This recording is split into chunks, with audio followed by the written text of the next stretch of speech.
anything. This is the officers. I guess. Yeah, it's in evidence. Criminal injustice. Yeah, basically. They don't, it's in evidence and it has nothing to do with what they try to take him on. You know, what they allegedly accusing him of, it has nothing to do with it. But they kept the hat, the headphones, a charger, a phone. They stole money from him. Oh, wow. You know, when they took him, he had just cashed the check, and they took that. So it's like they're doing that, but of course they and the watch, and they stole a brand new watch from him. Did they So give him a proper receipt? yeah, and the money was like this much compared to what it was, and the watch didn't exist in the receipt. So since he was in there, of course they're not going to listen to him while he's in there. Listen, they took my stuff. They all stick together. That's the problem. They all stick together, but all of us end up divided. If we stick together and show we're stronger than they are, and we're higher in numbers than they are, then they cannot win. We're sticking with you. Thank you.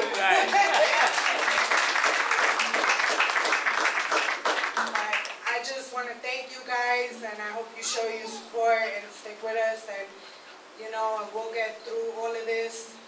And I love them. Thank you. Give you a warm round of applause.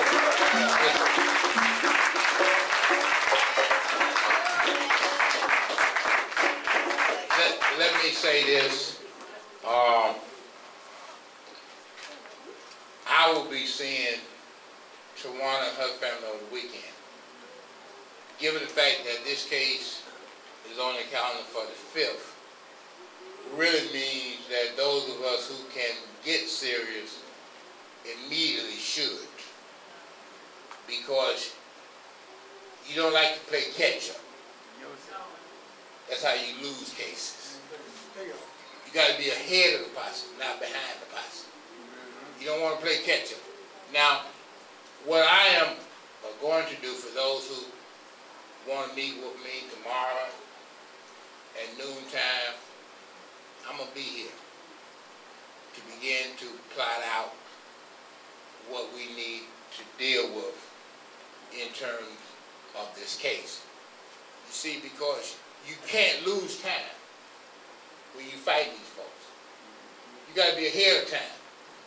You can't lose time because these people are well organized and well intent on doing harm. We just saw in Ferguson where they've already raised over $400,000. $1 million. All right. $1 million. All right. It's $1 million. Okay. That's even worse. It shows you how serious they are about oppressing us and about getting their way. And they feel the same way about this cop as they do about Wilson.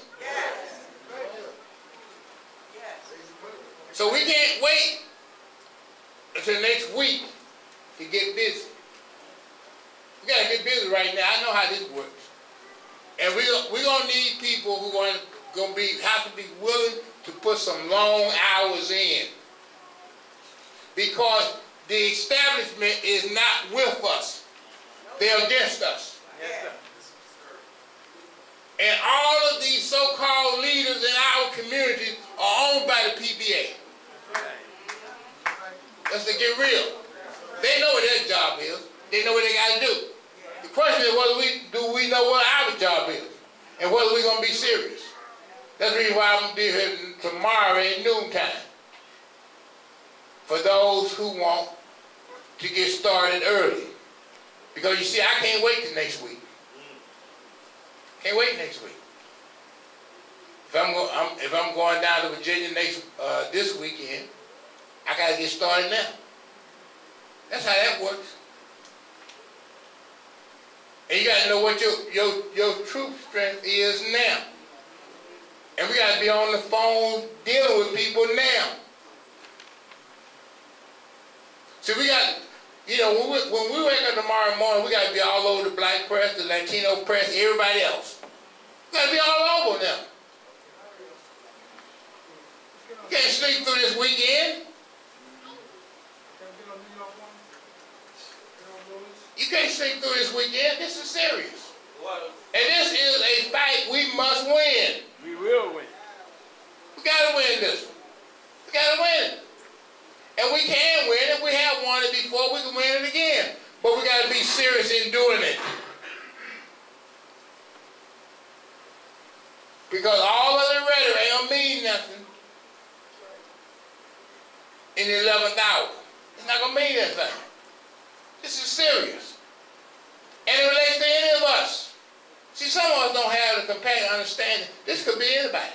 That's right. This could be anybody.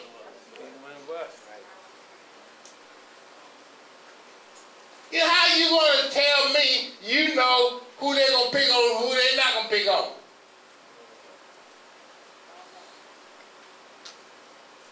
Did anybody know Amadou Diallo going to be shot 41 times?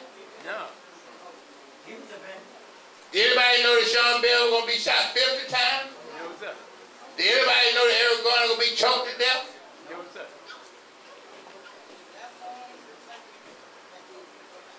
When I heard de Blasio and Bill Bratton today, they said their policy wasn't very well. What is working very well? Their policies. That's what they said. I don't know whether y'all were listening or not. That's what they said. I don't know what y'all listening to. They said these policies are working very well.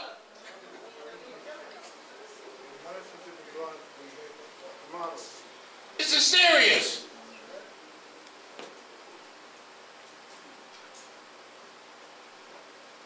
And like I said before, trying to go back into federal court is easy. It's going to be harder to go back in state court.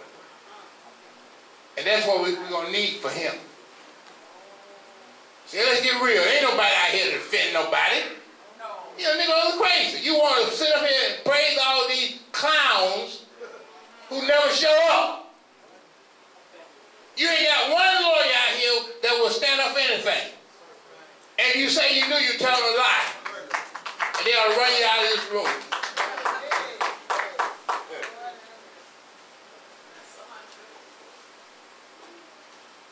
You sit up here and claim you got anybody that will stand up, you're telling a lie.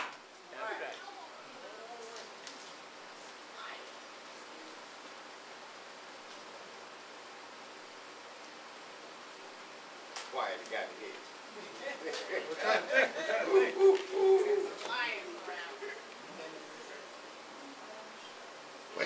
When they brought the Central Park 7 in, there was nobody that was ready to really rumble. Yeah, what's up?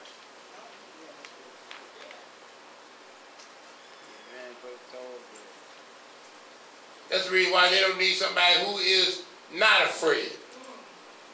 Like you. They don't need that.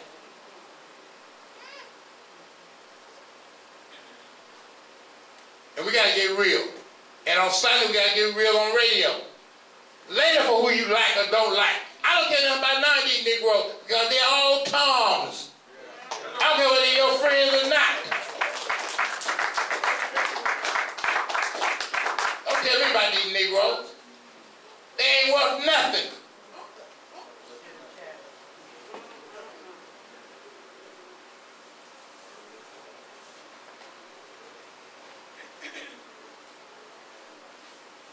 No, but this is about pride. This is about pride. And anytime you get a man that will videotape and stand by his conviction, and you don't feel anything about standing up for him, then something is wrong with you.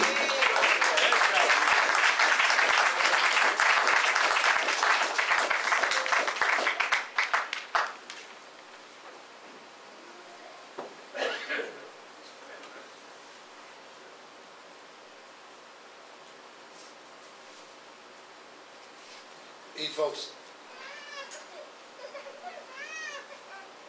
are going to do anything and everything to free this country. and to prove to you and to the world that your life ain't worth a plug nickel. That's what this is about. If you don't feel that, you don't feel nothing.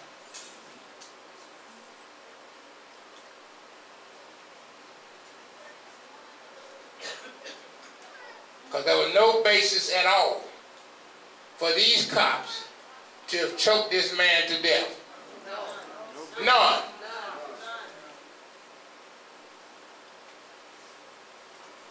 And I was listening to Sharper today, and he said, well, we just want to be treated equally. No, we don't want to be treated equally. We want to be treated fairly. Later for being treated equal.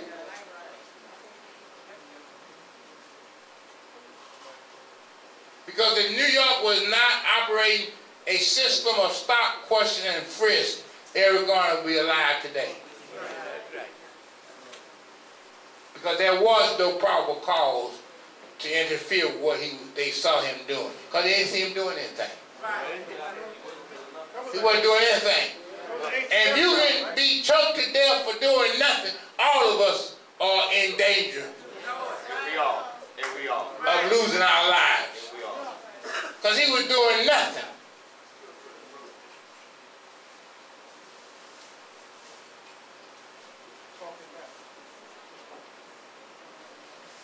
I'm going to adjourn this in a minute. I'm going to take up a collection for tonight, but I want you to remember, I'm not taking a collection for Alton Mags. Because I don't get one dime out of being here. I don't get one dime out of being here.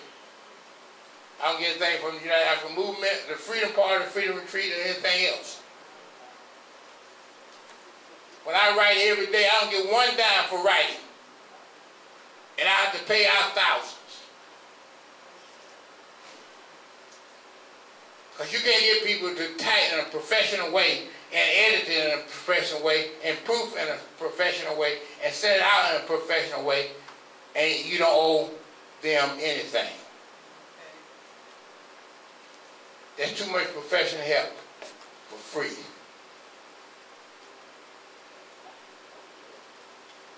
Jim. Yes. What's declaration of reform, of police reform? I heard Sharpton say something like that Friday. A declaration of police reform. Well, we can start with the word reform. It's a big difference between revolution and reform. We'll start with that. You know, and I think that that'll be very clear. And Mr. Otta, you may not know this, but this is the organization, unfortunately, that made Al Sharpton. It's right here. This is, unfortunately, the organization that made Al Sharpton, who was absolutely nothing but a buffoon when we first met him. A fat buffoon. And the tragedy is that he has turned on his own people. You understand that? That's the tragedy. And when he was being prosecuted, there was nobody in the city of New York that, other than us, that even think about him. That's a fact. Well, nobody think about him. And we did everything conceivable to save him. And he's doing everything he can do to dump us. That's what he's doing. He's shopping for sharp. That's right. He's doing everything that he can to upset the apple cart. You see, when they set bail for you, you got to remember Sharpton makes well over $1 million a year. Well over $1 million a year. He makes $241,000 just from the National Action Network alone.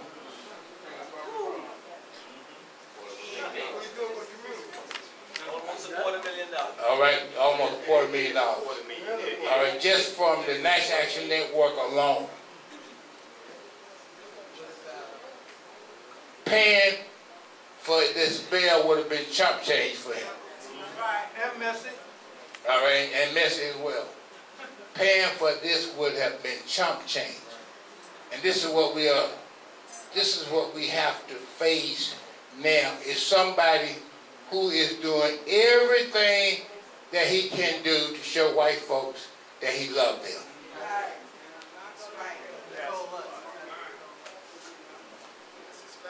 That's what he do, that's his family. That's what this is about. And so, you know, I can only say that I'm looking forward to this challenge. I'm looking forward to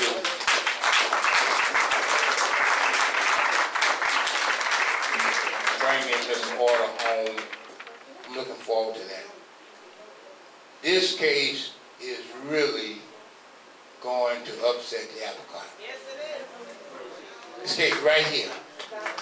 It's going to really upset the apple cart. This case right here.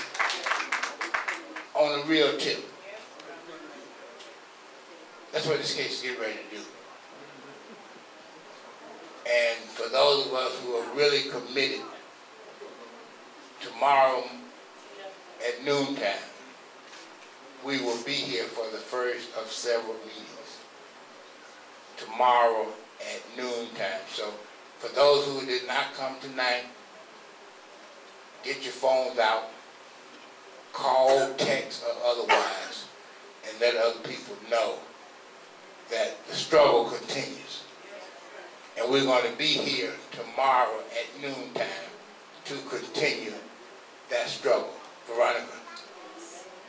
I also wanted to, well, as Leon Muhammad, our videographer that passed on the 13th, What? yes, Leon Muhammad passed away. His funeral was well attended. But what I'm saying is, Eric Garner was his first cousin. His daughter had came over to Sankofa and let us know. So it's one of our community. So I want to share that. Well, I want to thank you very much for that, because Brother Leon was a very faithful member and follower, and he did everything in his power when he could and when he could not to support this cause. And so he will forever be missed. Yes, indeed.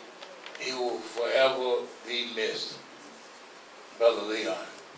Yes, brother. I want to let everybody know that Malik Zulu Jabal is supposed to be an attorney, supposed to be helping you. Yeah.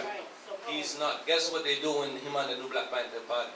They're protecting the cracker police and they are down there and they are protecting the cracker police. Malik Zulu Shabazz and the new Black Panther Party. They're pieces of shit. Well, I'm glad you brought that up, because tomorrow, Utrice Lead is trying to get him on her program. Tomorrow, it's just a matter of us finding a phone number for him.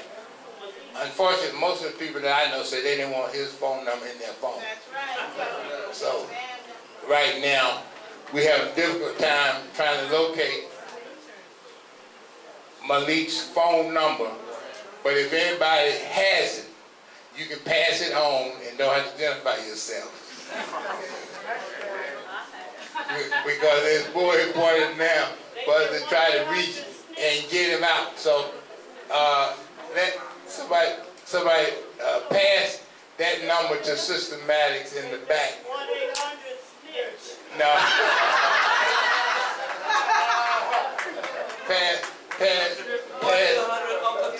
Pass his number to Sister Maddox, because we need that number to reach Malik to put him on Utrice's program tomorrow. So anybody that has that number, please do that. Now, in the meantime, I'm going to ask Sister Joyce to come down. Let's give Sister Joyce a warm round of applause.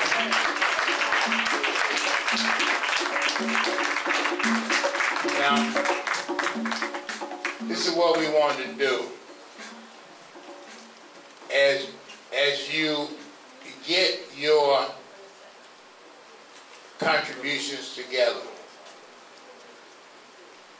We would like to pause for about 5 minutes and then start the collection. And we're going to start it with those who consider themselves investors in the movement.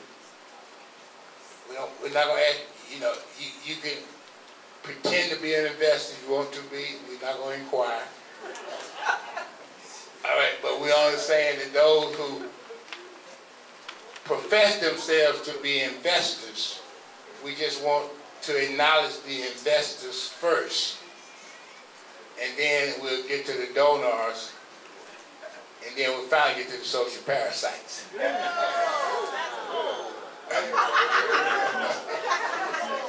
Now, those are not my words. Those are not my words. See, people, you stand up here, those words came from Charles Hamilton Houston. See, Charles Hamilton Houston was related to lawyers. And he said that any black lawyer who was not a social engineer was a social parasite. So there was no in-between with Charles Hamilton Houston. Now I'm putting in-between. So in between investor and social parasites, I'm putting the donor. But what I would like for the investors, those who really feel the need to put their money where their mouth is, because that's the fuel that really keeps the movement going. And, I can only say that when it comes to white folks, they're all investors. Brother Michael, let's give him a warm round of applause. He couldn't wait. He wanted everybody to know he was an investor. All right. Now, all of the other investors, let's follow Brother Mike. I mean, United African Movement. I just said, I don't get anything out of this. The only thing that we do here, as far as this is concerned, is to make sure that we have these weekly assemblies. All right? Beyond that, we don't do anything else. We just make sure we have these weekly assemblies because they're very important. They're very important. So the investors are coming up now. Let's give them all a warm round of applause. The investors are coming up now.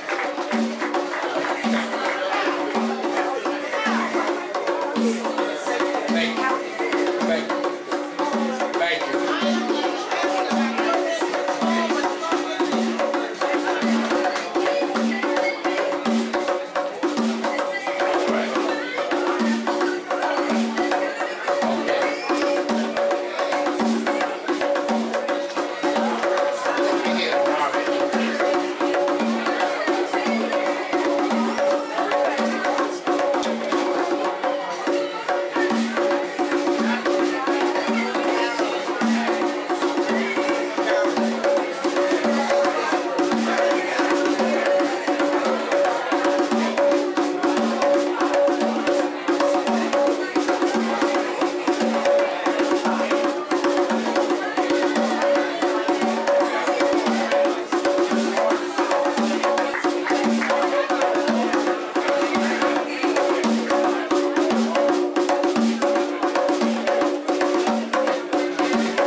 Thank you, sister. Thank you. Thank you. Thank you.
Hotep, as I get ready to meet with Ramsey Order and Christy Ortiz, we'll get ready to continue the program tonight.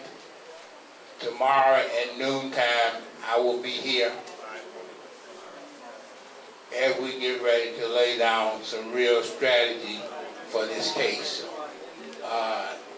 We have roughly a week to make some real serious moves. Those of you who have some serious ideas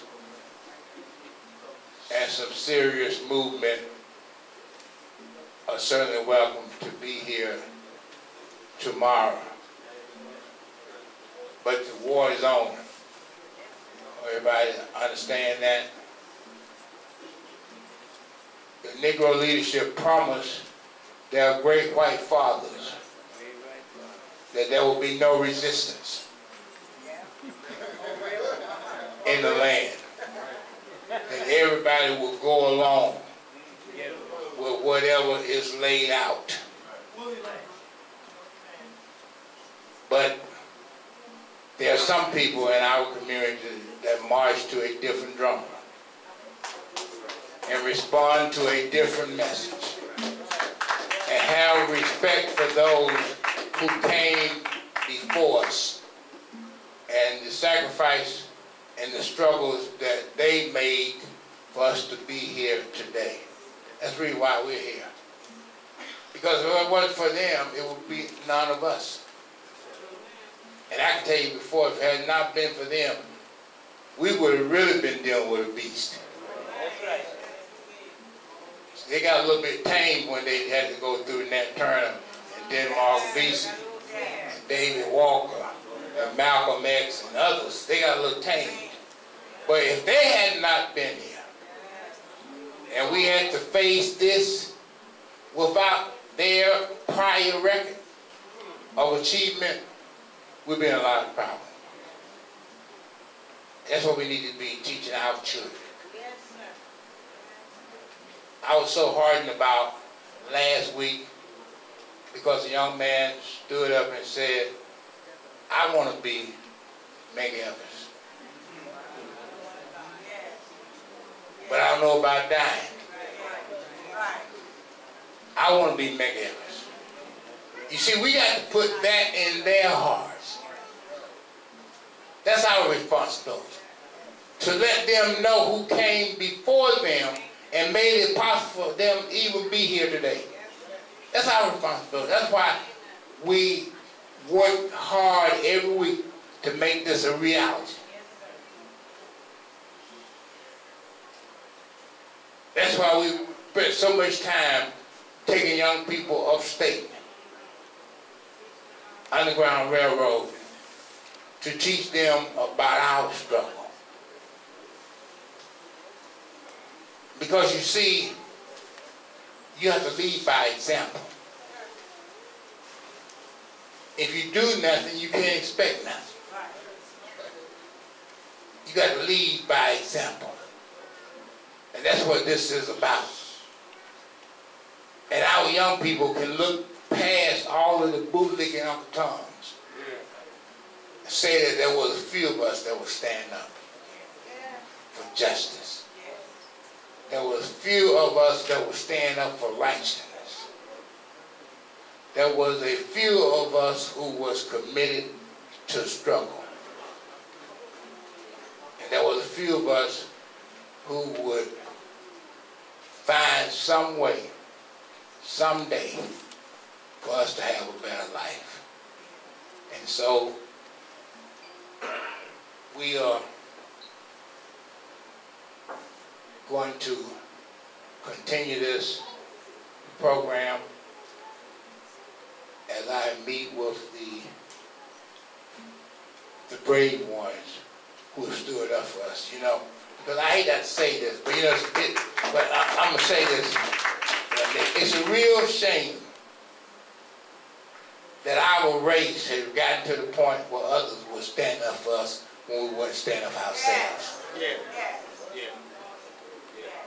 So I'm going to say that. It's a real shame. When you have two people that will stand up for us when many of us won't stand up for ourselves. And when there is a universal policy to kill any black person who even looks suspicious. See, we ain't dealing with probable cause no more. We talking about suspicion. We talking about that if you look suspicious, you have a right to die. That's what we talking about. We talking about our fate being no more secure than chickens on a farm. That's what we talking about.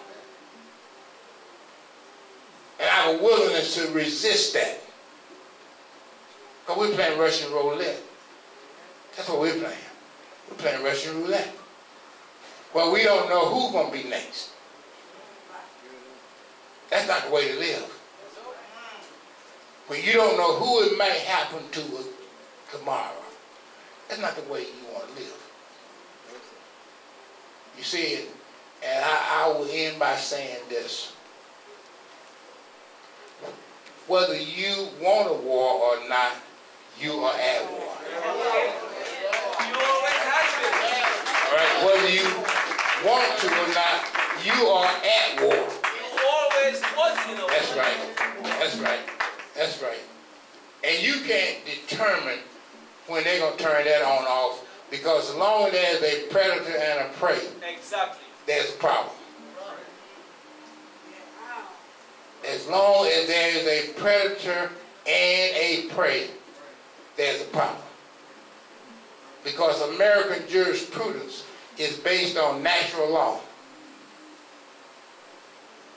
And its chief rationale is might makes right. So you start talking about you want to change things, that's what you got to change. And white folks ain't about to change that. The only way that white folks change, we're going to have to change. As long as we don't change, white folks ain't changing. Just that simple. If we don't change, they ain't going to ever change.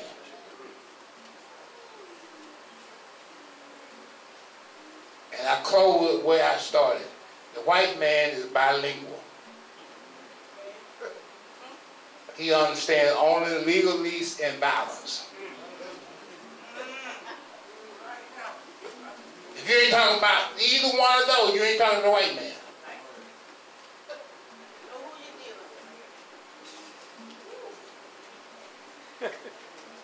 I give to you Sister Keisha Forrest. Let's give her a warm round of applause.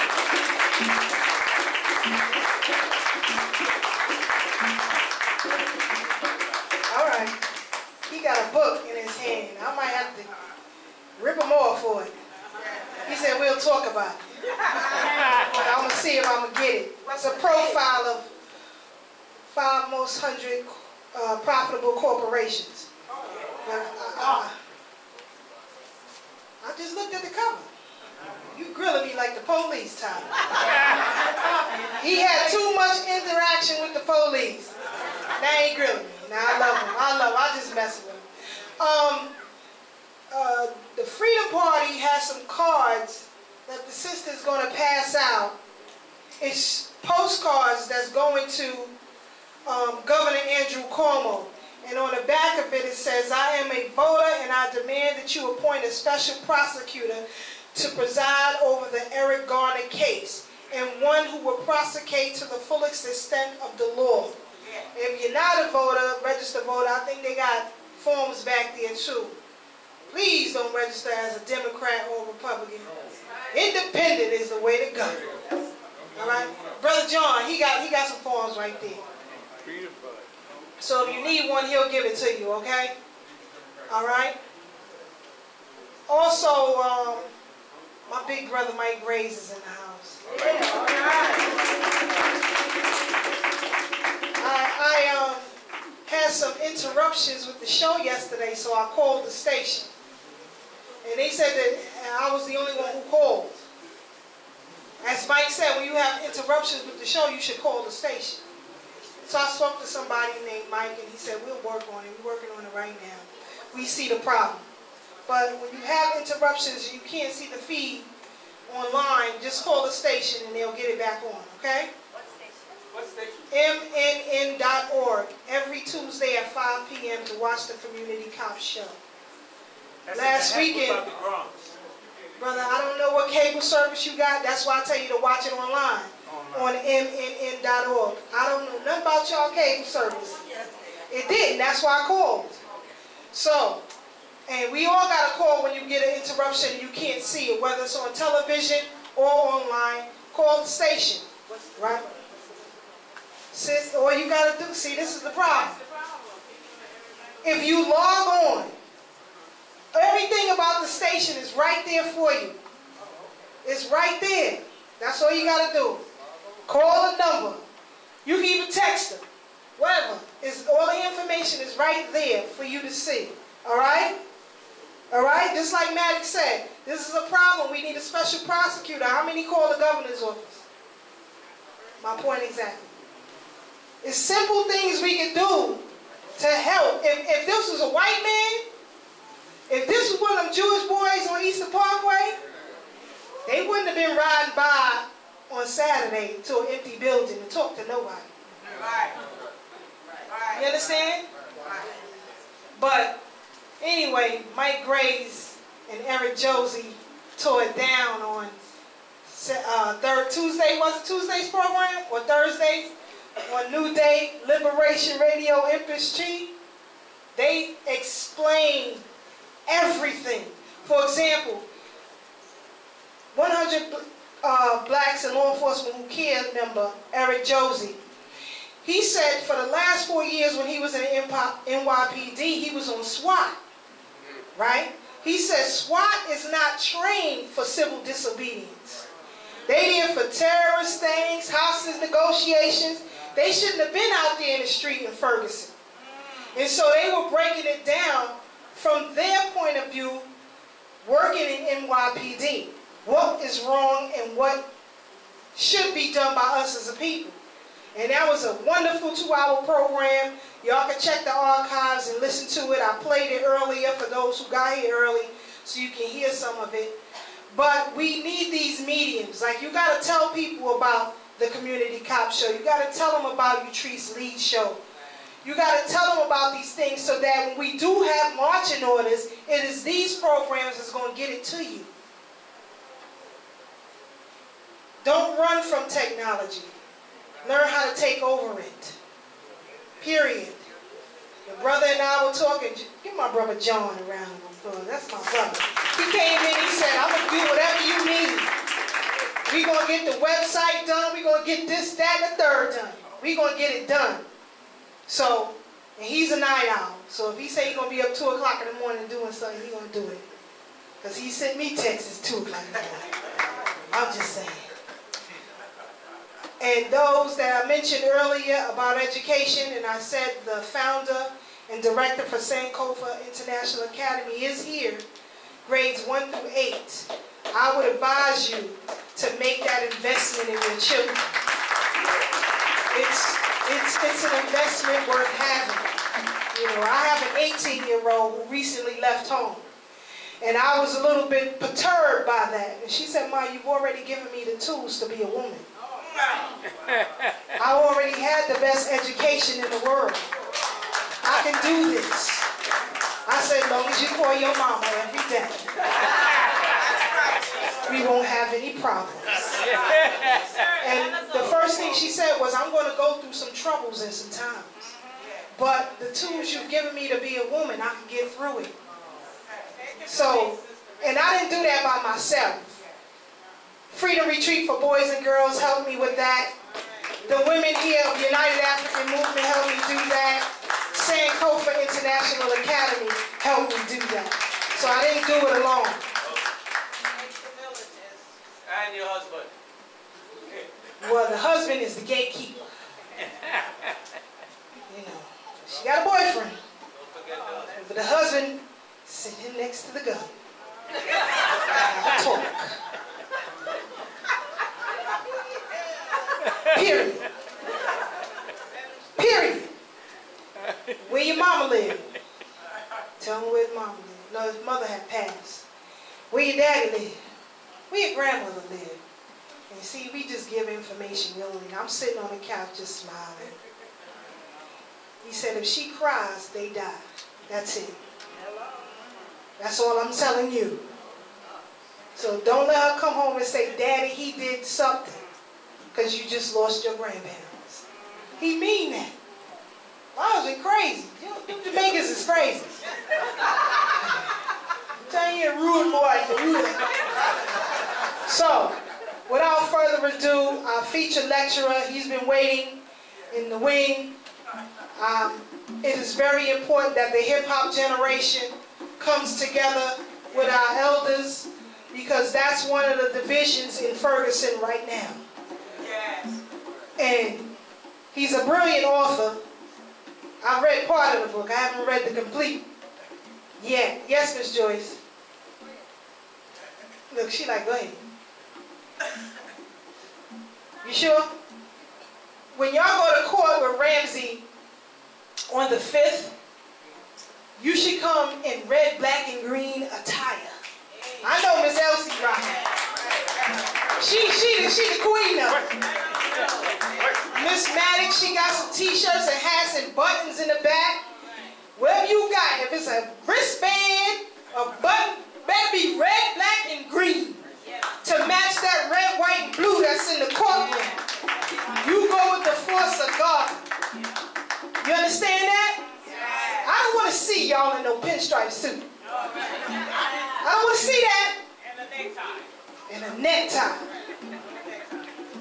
I want red, black, and green in the courtroom. Now I have another assignment, so I won't be there, but you better be there. Because Candy gonna tell me if you wasn't. You understand? Give it up for this brother. He's going to give you a bit of insight that you desperately need. My brother, my comrade, Mr. Blak Smith.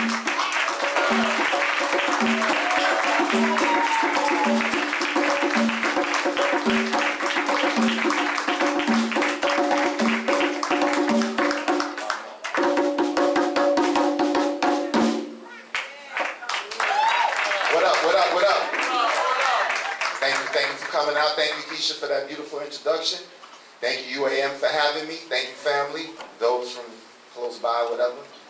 You know, Brooklyn, Bronx, Manhattan, Queens, Jersey. My name is the Blak Smith. I'm from the Bronx, New York. Some of y'all see me over the years coming to these programs. Thank y'all again. Give yourselves an applause for that matter. And before I really go in, I want to ask anybody younger than me, the youngest person in the room, if I have permission to speak. Okay, how about the oldest person? You got my permission. Okay, all right, I'll take that. Thank you, thank you, thank you. I was going to lecture on my 2 books. This one is the first one. The name of it is I Ain't Perfect, But Take It From Me. And it's a semi-autobiography on my life and how I grew up, you know, experiencing the hip-hop culture. Like I said, I grew up in the South Bronx in the 70s. This is my second one. The name of this one is Boom Bye Bye, Hip Hop Will Never Die. And it's an expose on the entertainment industry with a focus on hip-hop.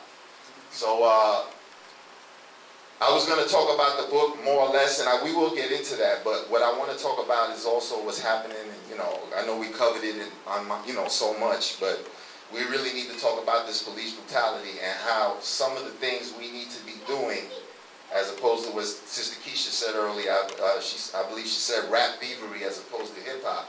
Is first explain what hip hop really is.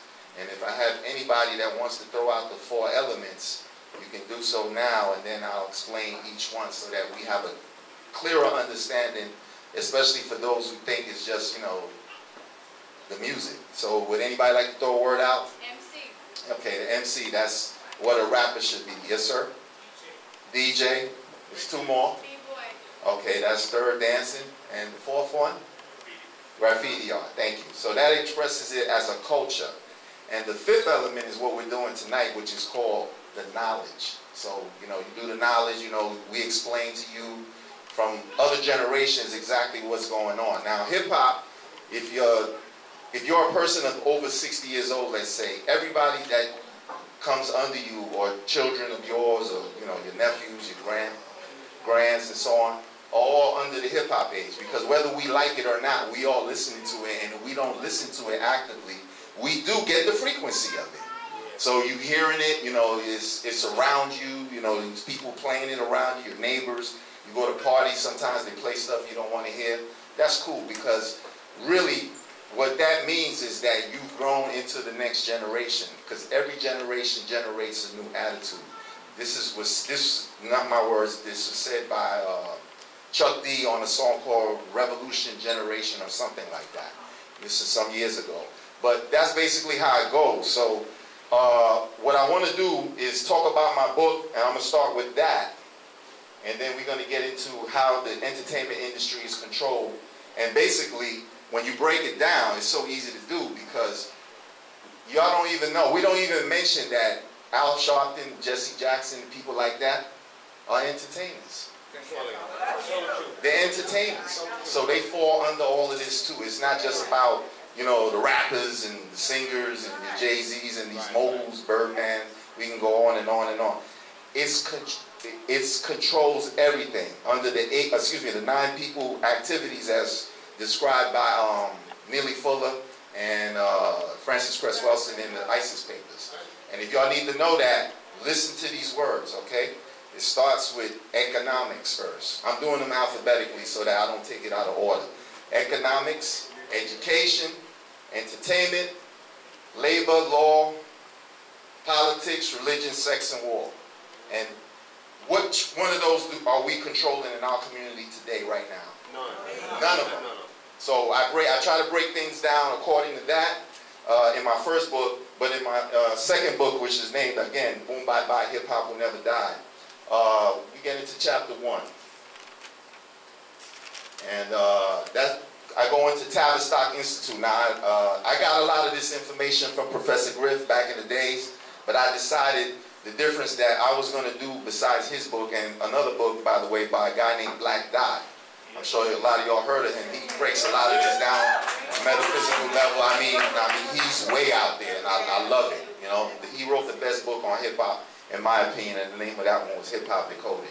If you really want to get an understanding of the metaphysical aspects of culture, you know, even beyond hip hop, of culture, you should read that book, because he goes back into the original days and brings it to, you know, modern times.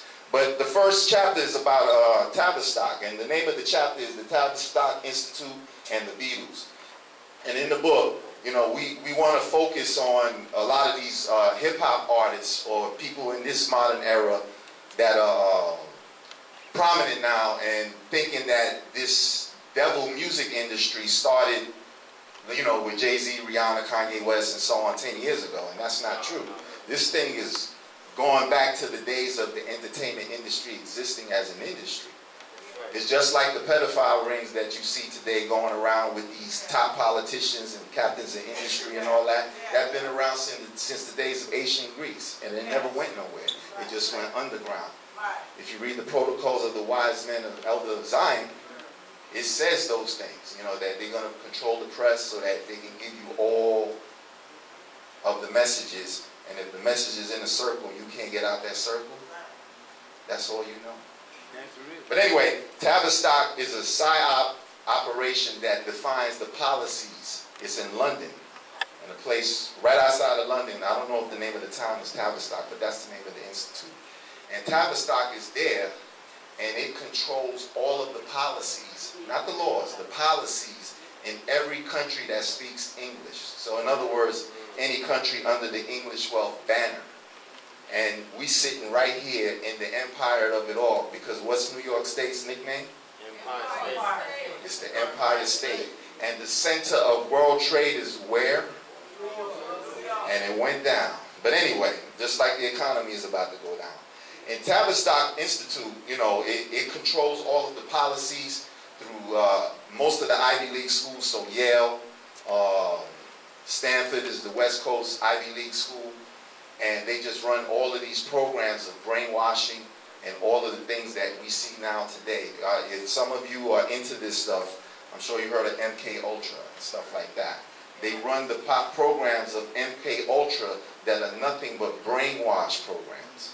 So when you see these celebrities, and a lot of them have been abused, you know, whatever kind of ways, you know, tortured and so on and so forth, it's like going into a room with 100 rooms, and every door is a different door with a different energy, but you don't remember what you did in the last door, and the one that you go into, you don't know what's in there. And then they shatter your personalities.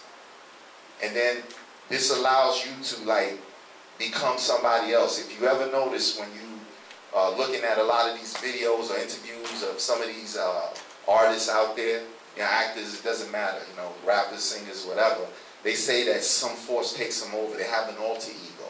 You know, Nicki Minaj has Roman.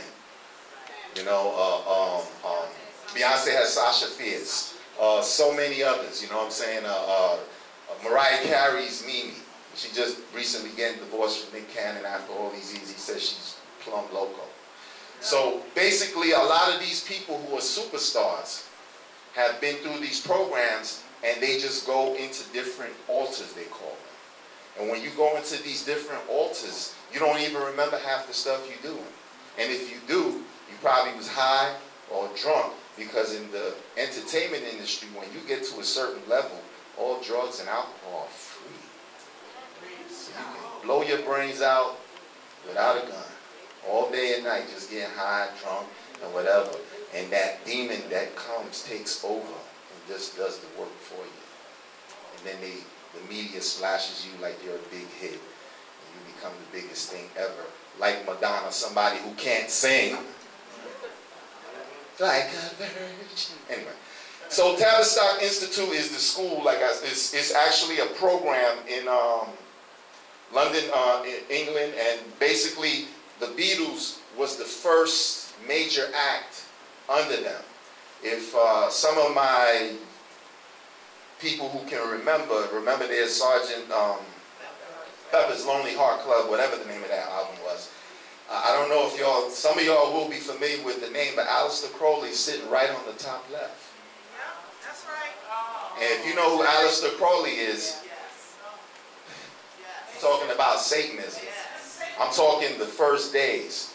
In that book, I also say that he started the church, okay, the Church of Satan, in that hotel that Whitney Houston died in 2 years ago. It was named the Hotel California. They changed it to the Beverly Hills Hotel. And I was like, hold up, I don't know this hotel, so I called there to find out. I said, is this the old Hotel California? Yes, it is. Well, how can I help you, sir? I'm good. Yeah. That song, the Hotel California, is straight up written as a ritual. But we don't listen to it because it sounds so good, even though it's by, you know, the Eagles and, you know, white boys who was heavy into the occult. If you get to a certain level of notoriety, you're in. I don't care who you are.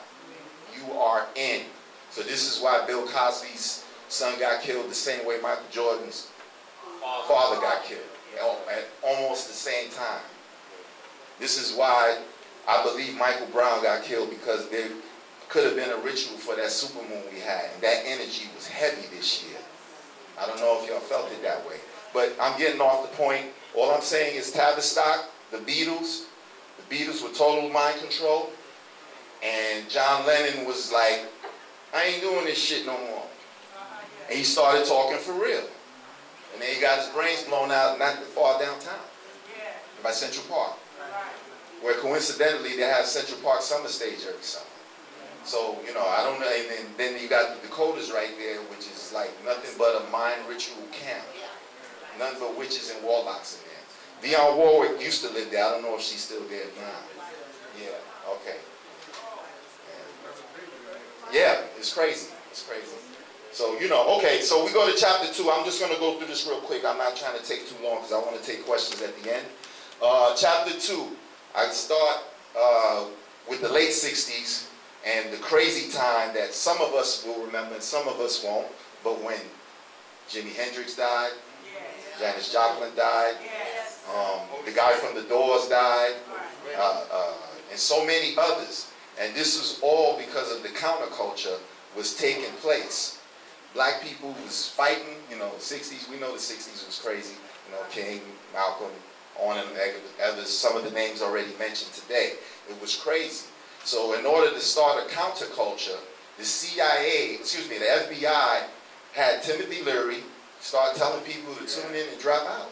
Right. So people started becoming drug fiends, like out of the blue overnight. You know, we always had your alcoholics and your pot smokers and all that.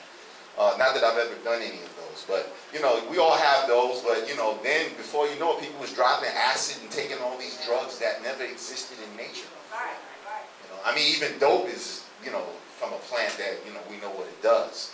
But you start talking about these drugs that were made in, in laboratories, you know, like meth and stuff like that. So a lot of people became drug addicts, and they started this at these concerts that would, for the first time ever, featuring 60,000, 70,000 people in a place called, no, not Woodstock. There was one before in Altamont in California, and people died there, all of that. The end of that chapter, there's a documentary where it said that, the name of it is Sympathy for the Devil.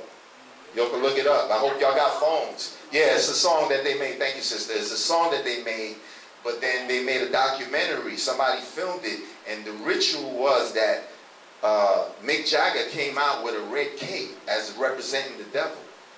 And then, you know what I'm saying, at the end, the Hells Angels was the ones who did the security. You know, not the police or nothing like that. And as a ritual toward the end of the night, one of the big Hells Angels started picking on a black guy that was there with a white woman. And they got into a fight, and before the black guy, they said the black guy pulled out a gun. We all know how that goes. They said the black guy pulled out a gun, and they jumped him, and then one of them cut him and left him there to die. He didn't have to die, but they left him there. It was like a ritual. It was like Mike Brown again. It was like Whitney Houston. People don't make these connections. When they leave a body somewhere, they don't have to leave it because the coroner or the morgue is supposed to pick them up if they're declared dead. When they leave them there for you to see, not only are you mourning, but you're seething because he died unnecessarily. And they drawing the energy. And when they draw the energy, they draw the energy to them so they can take your body parts and just put them in you. Dick Gregory always talks about this stuff.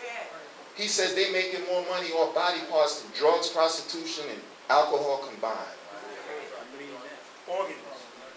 Organs. Taking your organs and using them. And because we are who we are, we have melanated parts. So it's great to get an 18-year-old guy who ain't going to suffer a stroke, heart attack, or some kind of crazy disease soon. And then they get you to focus on black crime. Right. And then they don't tell you why they got you focused on black crime, that them devils is dying of every disease you never heard of. Right. It's so rare, they name it after somebody like Lou Gehrig's disease. Right. Huh? Yeah. I mean, we ain't getting that. Every time you see these basketball players, by the way, athletes are included in all of this too. Yes. Yes. But every time you see them, with, you know, I don't know about now, but like maybe 5-10 years ago, when you would see these commercials on the NBA TV or the NBA game, they'd be with some boy or some, you know, a group of kids in the hospital in some special ward in the hospital somewhere in that city, because that's what they study. But we ain't never heard of these diseases. And they might throw in one black boy or little girl for effect. You don't know what they got. They could be paid actors. Right. So chapter 2, so you know this game is controlled, by the way. Nobody in there, in the main industry, in the mainstream press, in the industry of entertainment. Let's be specific about entertainment, and then I'll be more specific about hip hop in the next chapter. But what I'm saying is, if you're a household name, you have to be in it. This is what Dave Chappelle tried to tell y'all when he went to South Africa some years ago, when he left the table on the deal. Cat Williams is still talking. I saw a video a few weeks ago where he said that he was supposed to get half of the money for the show because it was his name. His name is on the show, so he owns it along with the production studio. So if he got $500 million, they only hit him off with 10%. He was supposed to get half. And even if maybe it was better for him because maybe he knew the ritual was coming anyway, he's like, I'm not with it. I'm not doing it. Because in the research that I've done on Dave Chappelle, he already had a whole bunch of shows and he never let them go into production because he didn't agree with the script changes. In-depth information. You know, this is in-depth research. This is not, you know, well, I think they doing this because, you know, they doing, you know, that. No, it ain't about that. You know what I'm saying? I do the research, and this is what differentiates me from most other writers and people who talk about this, because they talking about it maybe because they were in the industry. I was slightly, but I never got the deal, and I'm happy that I never did, because who knows what I'd be doing now. You know? Okay, so that's chapter 2. Jimi Hendrix, Janis Joplin, and Toni Morrison. Let me give you 3 commonalities so I can give y'all some ground so y'all know it's not just black people in the hip-hop industry or today's age where you got these guys bugging out and nobody knows why. The three were connected in that all of their fathers were military men. And the military is the intelligence that is used to do most investigations. Because like Tony Mannix said a little while ago, the first step in a war is propaganda. Yes. So they got to propagandize you. You know what I'm saying? So that's why you see the, you know, the N's and the B's and, you know, the low pants and so on and so forth. All of these things get implanted into you. And then Tavistock just says we're going to manipulate it this and that way. And then they just put it out. So this is the influx of homosexuality. Hearing people saying nigga all day. People wearing Jordans. You know, wanting, you know, a car they can't afford and, you know, stuff like that. It's all implanted and sent to you by the media. And the more you take in, the more you get. You don't even know that they're sending you subliminal messages. All the time. You go into a mall that has a certain frequency where it's telling you like, buy me, buy me. You don't hear it physically, but it's there. It's like putting the TV on and it don't turn on. It's like, are the waves not there, or is it just not turning on because it's not plugged in? You trust it's going to come on as soon as you hit that remote. Yeah, so that's chapter 2. Another person that I didn't really talk about in this chapter, I did talk about him a little bit, but I want to make the correlation. Tiger Woods, since he was a baby, has been an MK Ultra victim. This is how he learned to play golf so well. Now, I think because they done got enough money from him through his white wife that took him to the cleaners to, you know, bang some side, you know, pootie tang, you know.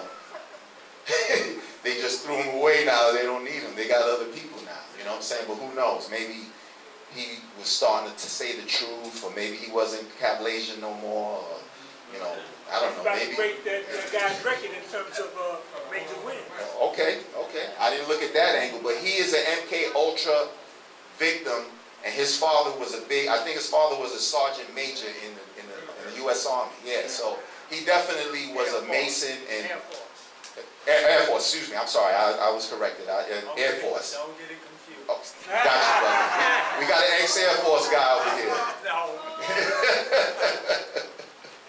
Now, but if you're going to be in the military, side note, if you're going to be in the military, be in the Air Force. It's the most intelligent branch of service. If you got to do that, I don't endorse that, but I'm just saying. So that answers your question.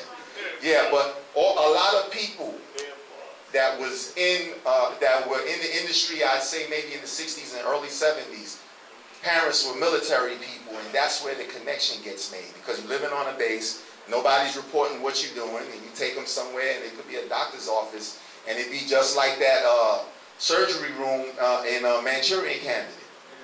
You know, they just call you, and you just start getting the spirit twitching, and they got you under control. You know, that's why Britney Spears every once in a while bugs out, because she's trying to fight it. Heath Ledger probably fought it real good. I talk about white people in here too now, so don't think it's just black people this is happening to. Sonny Bono died hitting trees. I ain't talking about weed, so you got your switch and put it back in your pocket. All I'm saying is he got beat up because he was trying to stop the Russian mob from implementing methamphetamines into LA, a part of LA that they started moving to, and they were controlling the market. In Palm Springs, California, I believe. So, we can't be believing that. I mean, you watch this stuff, and as soon as they talk about it, I saw, oh, let me go, Sonny Bono conspiracy on Google. It's that easy. And then I compile it. And then I tell y'all. So, if any of y'all want to be in the music industry, especially, I'm talking more specifically about the music industry now. If you want to be in the music industry, make your shit at home and sell it to the people you know. That's simple. You ain't going to get rich, but if you keep doing it over 5 years, 7 years, before you know it, you'll be getting paid off of it. You'll be doing other stuff in it. And then you create other stuff because you're already creating. And that's what we all meant to be, the creator. Your own creator. Okay. So let's go to chapter 3. Now we get into the hip-hop. The name of that chapter is The Invasion of Hip-Hop. And how hip-hop went from, now a lot of y'all are going to be aware of this information, but for some of the younger people, you may not know this. There was a time where Run DMC was what defined hip-hop. I mean, when you thought of hip-hop and you thought of a poster and a concert, you Run DMC. Right. Then there was a time where it was LL Cool J. Then it was a time where it was Public Enemy. And then it was a time with Fuck the Police. Who's that? NWA. You see the mind trick they played on us? They went from, good quality music to good rapper, handsome, and sex symbol for the ladies, to revolutionary, and it didn't really take LL out of the way, but it was like, okay, I think I'm following that way because police killing us, it draws all over. This is the days of the crack. Okay, now if you want to call it pressure making stones or diamonds, we can say that at that time, because of this neighborhood right here used to be crazy. Right here, war zone. From here all the way to East New York, where I used to live in the 80s, even though I'm from the Bronx. I lived in Brooklyn for a long time of my life too, so I consider myself a New York guy. But these areas over here was crazy, gunfire all the time. All the time. Franklin Avenue, you taking your life in your hands at 2 in the morning over there. Those who know, you know what I'm saying? But we get to the chapter 3, and it's the invasion of hip-hop. And now you got the gangster stuff going in there, and it's kind of taking away the warrior spirit into a thug spirit, because I got to get money. You start seeing guys like that was broke yesterday, nose leaking and all that, with a car. Like, what you doing? Yo, I got a package, man. You want to help? Not. But crack was crazy. I remember back in the days, they were $20 for a jumbo. These guys was getting rich overnight. I used to see people, I used to sell weed back them days. I used to see people leave work on Friday and don't make it home. And every piece of their clothes, like they wearing a 3-piece suit, tomorrow they ain't got the jacket. At night they ain't got the pants. At late night they ain't got nothing. And they chilling. It was crazy, but you know, we getting away from, you know, we gotta laugh too, you know what I'm saying? Don't ever let nobody tell you not to laugh. I mean, in these times where we living crazy, walking the street not knowing what's gonna be the next thing, you still got to laugh. You feel me? So sometimes just take a half hour, 45 minutes off and just watch a stupid show. Family Guy is the greatest. Okay, for me. The Boondocks is better. Okay, not anymore. Okay. But it's important because the messages that they showing, the realest entertainers today, to me, in my opinion, are comedians. Because they're able to tell the truth with a comedic spin so that nobody is like saying, oh, you say this for real. But when Cat Williams messed up, he's saying real stuff. Alright? You can't talk. Those parties that they have where they have the homosexual rituals, they call them NH parties, and it don't stand for no homo. It stands for never happened. So if I see you and, you know, I'm new to the game and I don't know, never happened. That's all you say is this code word for like, yo, I don't know what you're talking about. Right. Like, don't bring it up. Stop. They got cameras on me. You know what I'm saying? I'm going to tell Big Massa. Massa going to come get you. Yeah, but these guys are controlled. So, you know, I used to ask the same question. I used to always ask, why don't Oprah and Bill Cosby and Spike Lee and Whoopi Goldberg and all these rich African-American people who supposedly are worth millions, not, you know, 5, 10 million, you know, 100 million. Why don't they do something, you know? And again, the reason why they can't do anything is because they can't help you. If they want to help anybody, they got to send their money overseas. This is why Oprah built the school in South Africa. $40 million. I mean, I'm sure Bed-Stuy, South Bronx, you know, Southside Jamaica, Queens could have, you know, take some of that money. Even if it's just to refurbish stuff, you know what I'm saying, in the hood. But that's how they make it. They can't help you. And these people like Sharpton, I'm glad they're getting exposed, because people who don't want to read or don't want to believe because they still want to be Christians or religious and say, oh, he's still doing something and all that. He ain't doing nothing but selling you out. And we have the proof here. As you can see, they weren't forced and they didn't look timid and all that. They look strong, and we got to give it up for those people again. We got to. We got to stand up. You know, you do what you can, you know what I'm saying? People are asking me if they think they should have went to Ferguson. I'm like, if you feel you should. I'm not going, but if you feel you should, you should. You know, I hope you find a good place. I know some people who went there personally. And that's a place, that's a thing that I already saw an assessment online a few days ago that they trying to assess what they're going to do if the cop don't get convicted, or let's say indicted, because he got to get indicted in order to get convicted. So let's put it in this proper perspective. So who knows what's going to happen? But trust me, if they know it's going to happen or whatever, if they know he's going to get off, I think they're going to change the venue anyway. But I think if he gets off, they're going to have well-laid plans to really squelch this thing for real. You know, and not let it even flare up to any point where it could get that bad.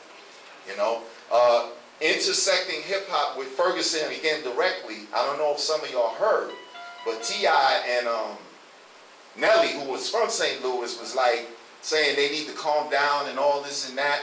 And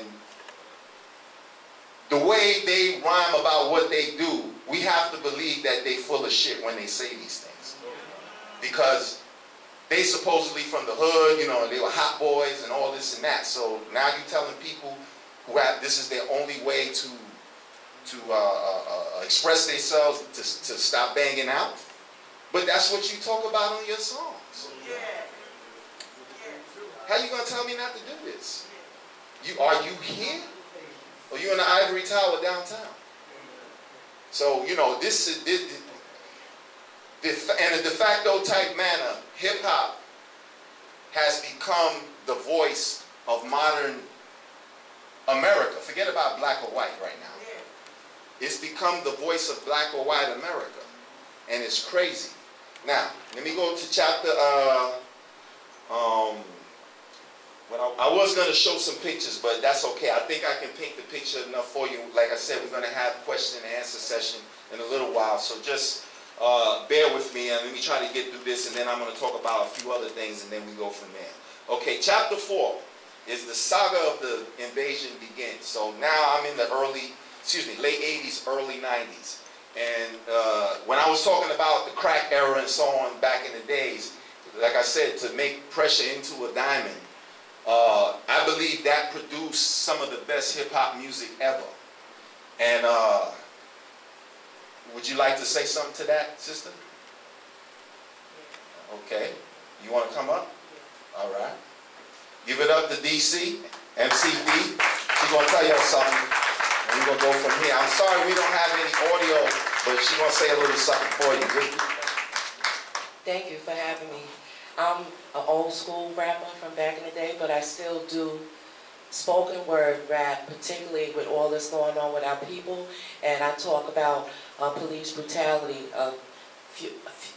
About 2 weeks ago, I was here also talking about police brutality.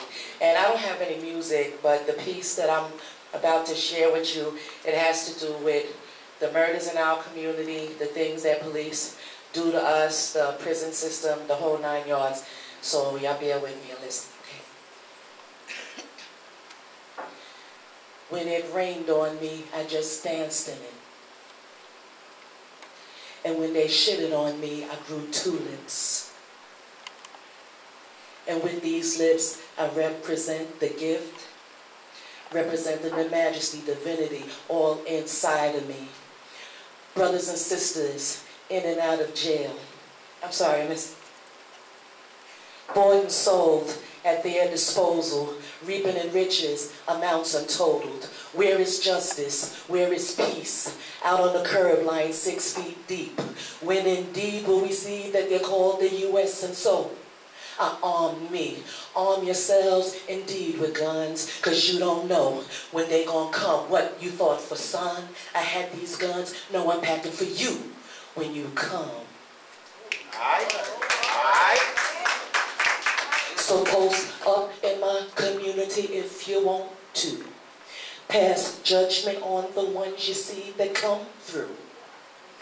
Bust in the doors of alleged drug sales. Question everybody and then make them pay bail. Witness crime and then walk the other way. Make them run, then chase them so they die where they lay. Pretend you're a cabbie and hope you get hailed, but in patrol cars creep like you're scoping for tail. Blame everybody but you for crime. Pick and choose who you want to snitch and drop dime. Then play heroic while you're dragging them in. Write up the charges, leave, then do it again. Talk shit to your partner how you had him on the ground. Pounding and pounding his face to a mound. Till blood burst forth and you was exhausted and came this close to sending a nigga to his coffin. How and when did you become a cop? They taught you who they assault. You dropped. They made you co-conspirator to the crimes and promised you a bailout and get out of doing time. So you ran out to do all they taught you to do. So you'd make detective and run your own crew. Well, how does it feel to kill a man in cold blood? One who's begging and screaming his whole life to be loved. One with nothing at all but the clothes on his back by which you judge him and hunt him and wage your attack. They're poor, young, and ignorant of the vices against them and convicted of a crime, not even his friends believes them. So off you'll go to jail making products they'll sell and won't even question once why they couldn't post his bail. They'll call him to the board when parole comes around, declare him unhabilitated, casting hope to the ground. And when finally released, no employment will he find, but 5 years free labor was penalty for a crime. They'll insist, get a job, you must be employed, and every opportunity they get, they'll avoid hiring a man who's convicted. This justice they serve ain't nothing but wicked. For they stolen your life and taken away their rights and could care less whether you live or die. How the hell they ever thought that they'd rehabilitate when everything about you they themselves have made? They ain't got no business even talking about justice, because everything they got from another land, they stole it. They speak peace, but they mean war. And what the hell is it that we waiting for? The assaults against us are 24/7. In God we trust, but they get the heaven. They get the heaven and keep us in hell, arresting and killing and filling in their jails. When it's all said and done, who will listen, who will run? For the hour's fast approaching, every man will need his gun. We spoke peace, but they said war. And when they come against me, they gonna get what they came for. Thank you.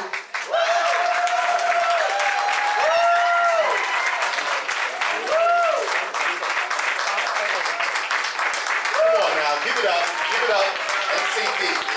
I told you we're going to fire it up in here today, right? Fireworks. Little surprise. We can't do a hip-hop thing without having somebody represent hip-hop. I was going to rhyme, but I didn't have time to memorize stuff because so much stuff been happening. I have a blog, and I'm going to say the information before all y'all leave, before we get over with this. Now, we got maybe about 20 minutes, so I'm going to go through this a little quicker. Chapter 5. Okay, we talked about PE and how NWA took that frequency over gangster rap, so on and so forth. Some of you may be aware that there was a time, maybe about 2006, if I'm not mistaken, that Alicia Keys was being interviewed by a Blender interviewer, a magazine called Blender. And in the Blender interview, somebody asked her about, what did she think about gangster rap? And maybe they didn't program her properly that day, because if you ever notice, there's a lot of artists in different industries, mostly in the music industry, for the most part, but there are other people involved in it too. There's a thing called Monarch programming. It's part of the MK Ultra frequency, and what Monarch programming is when you see them with a monarch butterfly picture. And we can give you thousands of songs with butterfly themes in them, including and up to Michael Jackson. That was one of his biggest hits in his latter days, before he passed. So this is no joke. This is not a game, and it's all in here.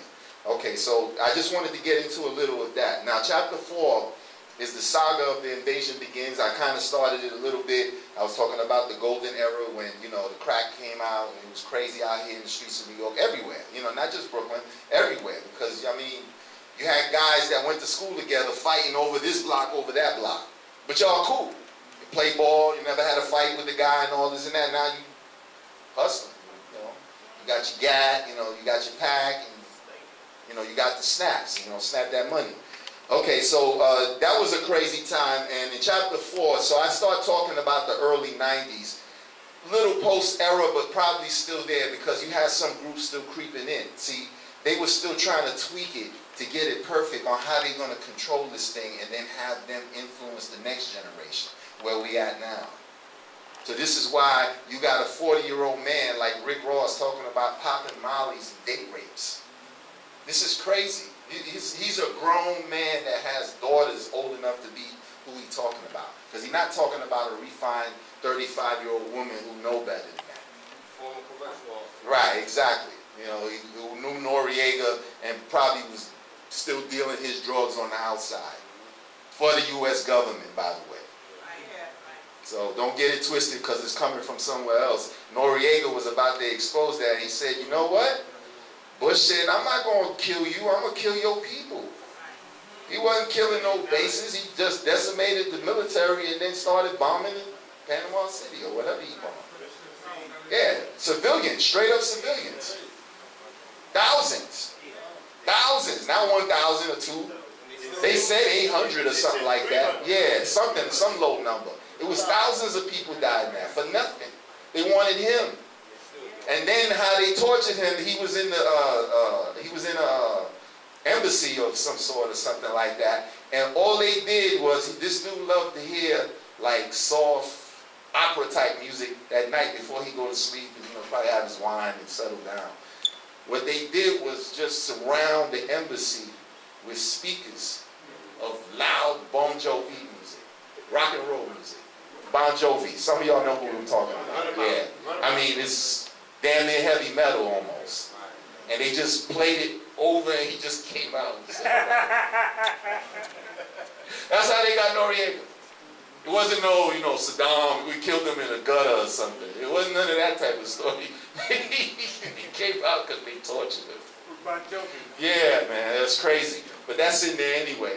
And, you know, I just talk about all of the music that came out as a result of that because you had Onyx come out. And Onyx was a good group, but they was talking about the same bull stuff that, you know, the West Coast gangster rappers was talking about, only with a New York style after, you know, right before Biggie Smoke, Notorious Big came out, we come from right down the street practically. Basically, but you had the Fugees. You see? So you still had both elements, and the purpose of hip-hop shouldn't be to be overly conscious and overly spiritual and overly stupid. And it shouldn't be to be a gangster and just running around and killing people for the fun of it.